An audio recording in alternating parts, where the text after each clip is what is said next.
మనతో పాటు మాజీ హోంమంత్రి చినరాజప్ప ఉన్నారు. టీడీపీ జనసేనకు సంబంధించిన లిస్టులో ఆయన పేరు కూడా ఉంది. పెద్దాపురం నుంచి సిట్టింగ్లకి స్థానాలు ఇస్తామని చంద్రబాబు చెప్పారు. దానికి అనుగుణంగానే ఆయన పేరు కూడా ఉన్న పరిస్థితి. సార్ ఎలా చూస్తారంటే ఇప్పటికే పెద్దాపురంలో మీ పేరు మారుమోగుతుంది. ఇప్పటికే సర్వేల్లో కూడా చినరాజప్పకి అక్కడ వచ్చిన అవకాశం అదే 14, 19 2 సార్లు ఇచ్చారు. 2 సార్లు విజయం సాధించాను.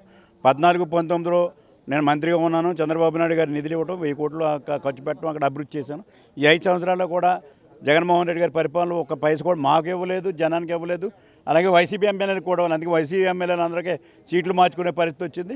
అయినా నేను ప్రజలు కన్విన్స్ చేశాను, నాకు ఇవ్వట్లేదు, నా భవిష్యత్తులో నేను తెస్తాను, గతం ఎలా చేశాను ఇప్పుడు అలా చేస్తాను, నాకు అవకాశం ఇవ్వండి అని చెప్పాను. ప్రజలందరూ కూడా సర్వేల ద్వారా, అభిప్రాయాల ద్వారా నెగ్గుతోడు రాజప్పని చెప్పి ప్రజలు చెప్పారు. కనుక ఇవాళ చంద్రబాబు నాయుడు సీట్ ఇవ్వడం జరిగింది. సార్ అంటే అక్కడి నుంచి వైసీపీకి సంబంధించి కాకినాడ ఎంపీగా ఇప్పుడు సునీల్ని దింపుతున్నారు. అయితే పెద్దాపురంలో వైసీపీ క్యాండిడేట్ని మార్చాలంటూ కూడా ఆయన పట్టుబడుతున్నాడని తెలుస్తుంది. అంటే ఇప్పుడు 2 రకాలు.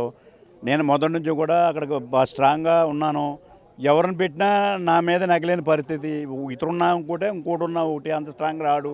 ఎందుకంటే ప్రజలందరూ కూడా గత చేసిన అభివృద్ధిని దృష్టిలో పెట్టుకుని నెగ్గించాలనే ప్రయత్నం ఉన్నారు. అంతే, ఎవరు మారినా అతనున్నా ఎవరు మారినా ఒకటే మాకు.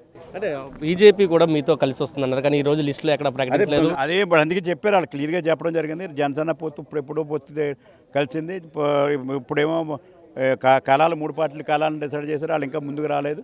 అంటే డిస్కస్ చేయడానికి రాలేదు. డిస్కషన్ వచ్చినప్పుడు అందుకే సీట్లు కూడా కనవా సీట్లు అన్నీ కూడా ఉండటం జరిగింది. అవన్నీ కూడా ఫైనల్ చేయడం. అంటే ఎప్పట్లోగా 2వ లిస్టు ప్రకటించే అవకాశం ఉంటుంది. దాంట్లో బీజేపీకి ఎన్ని సీట్లు వచ్చే అవకాశం? బీజేపీతో ఫైనలైజ్ అయిన తర్వాతే కనవా సీట్లు అనౌన్స్ చేస్తారా. బీజేపీకి ఎన్ని సీట్లు ఇవ్వాలి ఏంటన్నది ఇద్దరు కూడా చంద్రబాబు నాయుడు గారు, పవన్ కళ్యాణ్ గారు మాట్లాడుకున్నారు. బీజేపీకి తీసుకొస్తారు. దాని చేత దాన్ని మనం అంచనా వేయలేం. సార్ అంటే వైసీపీ నుంచి వచ్చిన రెబెల్ ఎమ్మెల్యేలకు కూడా దాదాపు టికెట్లు 3కి టికెట్లు ఇవ్వలేని పరిస్థితి. 2కి మాత్రమే ఈ లిస్టులో ప్రకటించారు. అంటే అలా ఏదో మాట్లాడుకుని ఉంటారు, ఆల్టర్నేటివ్ ఉంటారు. అక్కడ నెగ్గి పరిస్థితి ఉండాలి. నెగ్గి పరిస్థితి ఉంటే కానీ ఇవ్వలేరు. మాకు అందరికీ కూడా నెగ్గుతాడు అనేది రిపోర్ట్ వచ్చిన తర్వాత మాకు చిట్టి అంత సీనియర్స్ అయినా నెగ్గుతాడు అన్నది ఇచ్చాడు. కొంతమంది సీనియర్స్ కూడా నెగ్గుతాడు అన్న వాళ్ళకి జనసేన ఎఫెక్ట్ వల్ల కొంతమందికి సీనియర్స్ కూడా రాలేదు.